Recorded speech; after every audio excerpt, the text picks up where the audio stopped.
C'est le samedi 23 août que se tiendra la 5e édition du Festi-Rock de Saint-Colomban, un événement qui attire bon an, mal an autour de 5000 festivaliers en provenance du Québec et de l'Ontario. On en parle avec le maire de la ville-hôtesse, Xavier-Antoine Lalande. Monsieur Lalande, bonsoir.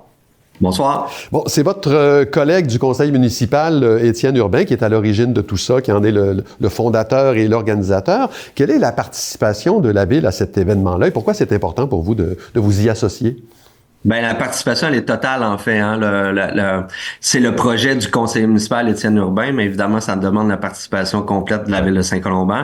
Donc, on s'occupe de la programmation, de l'organisation, le fait de planifier toute l'offre alimentaire, l'offre en boissons alcoolisées, non alcoolisées.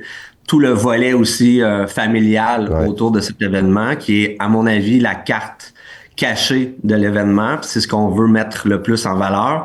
C'est une musique qui peut être accessible, puis c'est important pour nous de développer ce volet familial-là, puis d'en faire une introduction aussi de ce style de musique-là. Oui, parfait. Ben, on va en reparler plus tard de cet aspect-là. On va aller tout de suite, on va plonger dans la programmation là, qui vient d'être rendue publique. Qui sont les têtes d'affiche cette année?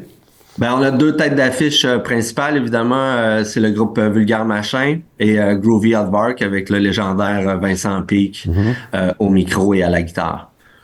D'accord. Puis il y en a d'autres, on pourrait les nommer, là, Sub, Colors Fade, The Anti-Queens, etc. Il y a un volet aussi acoustique. Vous aviez commencé à en parler tout à l'heure. C'est un événement qui est très niché dans le rock et le punk. Ça demeure néanmoins, comme vous le disiez, un événement grand public et même familial.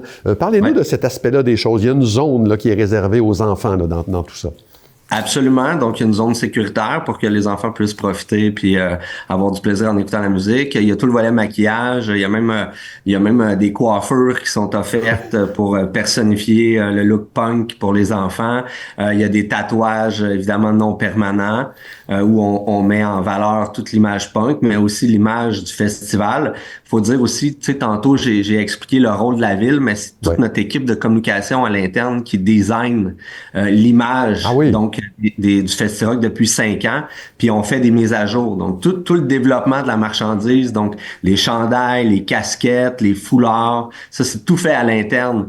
Donc, on est capable vraiment de développer une image de marque associée à ce super beau projet-là, puis c'est recherché, là. Tu sais, on a des casquettes de la première édition, les gens, nous, on les porte, là, tu sais, on en a acheté nous-mêmes, puis on m'offre à chaque année, là, 3 fois le prix pour avoir les casquettes parce que les gens, ils recherchent vraiment ce design-là. Puis évidemment, tu sais, c'est la mise en valeur des icônes du punk. Tu sais, on parle de tête de mort, on a des serpents, on a des roses. Fait que, tu sais, l'équipe de communication à l'interne se plaît beaucoup à développer cette image de marque-là aussi. Vous pourriez pratiquement faire une mise à l'encan de vos produits dérivés. Au 25e. Au 25e, oui. Il y a une nouveauté cette année, Monsieur le maire, qui se présente sous forme de concours. Hein, ça s'appelle « Mon premier Festi-Rock ». Quelle en est la raison d'être? À qui c'est ouvert ce concours? Ouais, c'est ouvert en fait à n'importe quel groupe qui a un musicien de 21 ans et moins, je crois.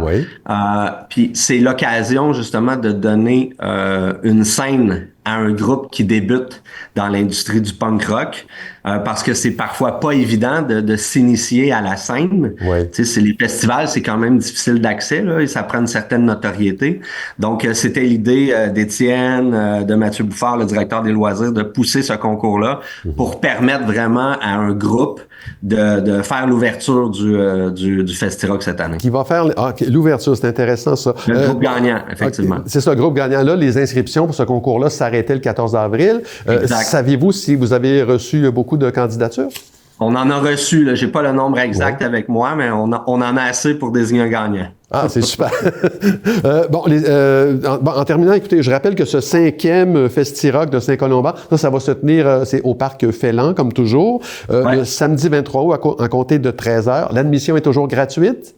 Toujours gratuite. C'est une des particularités exceptionnelles de ce festival-là. C'est un des seuls festivals punk rock gratuits au Québec. D'accord. Puis bon, il y a au moins 5000 personnes qui vont se rendre là, encore une fois. On peut s'informer sur le site web ou encore la page Facebook de l'événement qui est régulièrement mise à jour. Beaucoup d'infos là-dessus.